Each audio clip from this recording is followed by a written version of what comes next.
Olha, o Banco Central do Brasil está numa verdadeira sinuca de bico. De um lado, tem que segurar a inflação de qualquer jeito. Do outro, corre o risco de frear a economia. A gente vai mergulhar nos dados mais recentes para entender esse dilema enorme que explica por que a nossa taxa de juros é tão alta.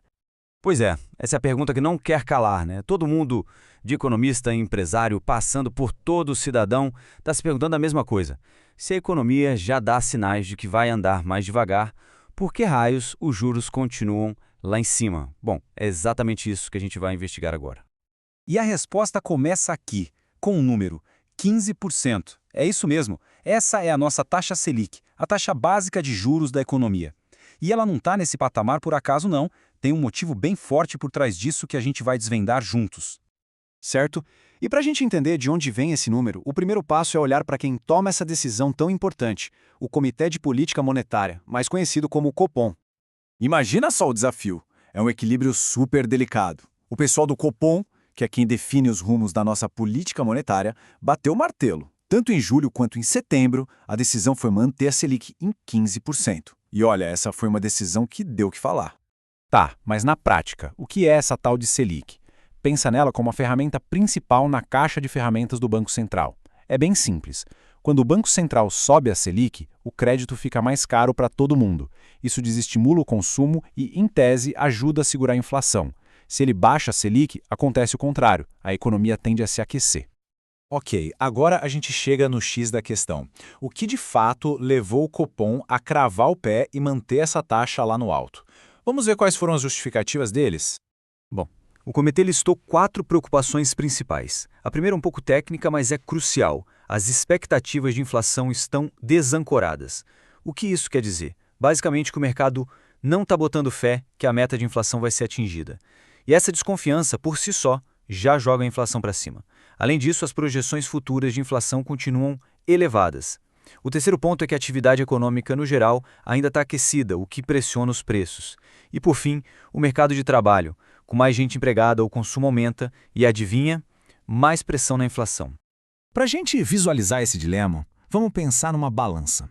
De um lado, a gente tem o crescimento da economia. E o melhor termômetro para medir isso é o famoso PIB, o Produto Interno Bruto.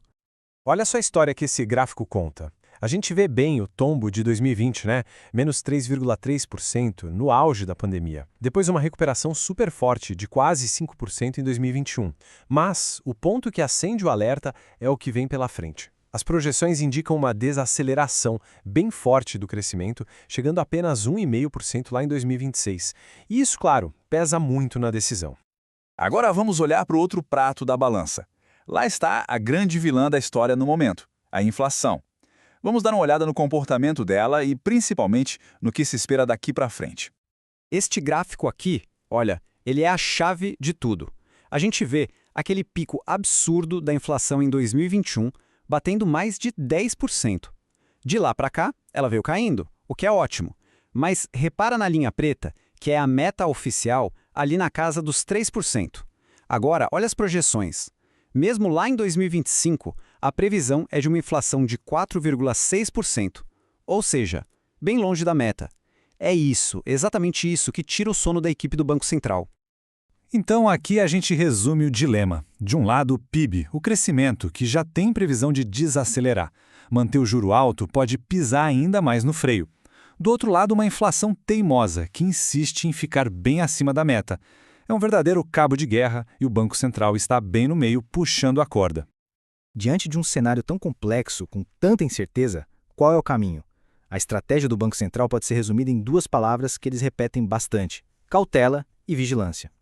E por que essa briga toda é tão importante? Porque controlar a inflação não é só um número na planilha. Na visão do Banco Central, é a condição número 1 para proteger o poder de compra de todo mundo, para garantir que o dinheiro no bolso das pessoas não vire pó. É o que permite que a economia cresça de forma saudável e crie mais empregos no longo prazo.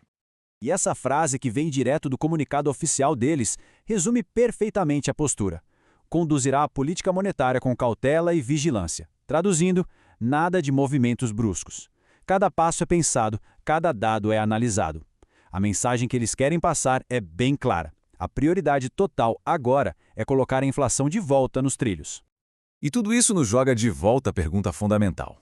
Essa batalha para domar a inflação tem um preço. E esse preço costuma ser um crescimento mais baixo da economia, pelo menos no curto prazo. Então, a grande questão que fica no ar e que vai continuar guiando todo o debate econômico é justamente essa. Qual é o custo que a sociedade está disposta a pagar para ter estabilidade de preços? Uma pergunta difícil, sem resposta fácil, mas cuja resposta define o nosso futuro.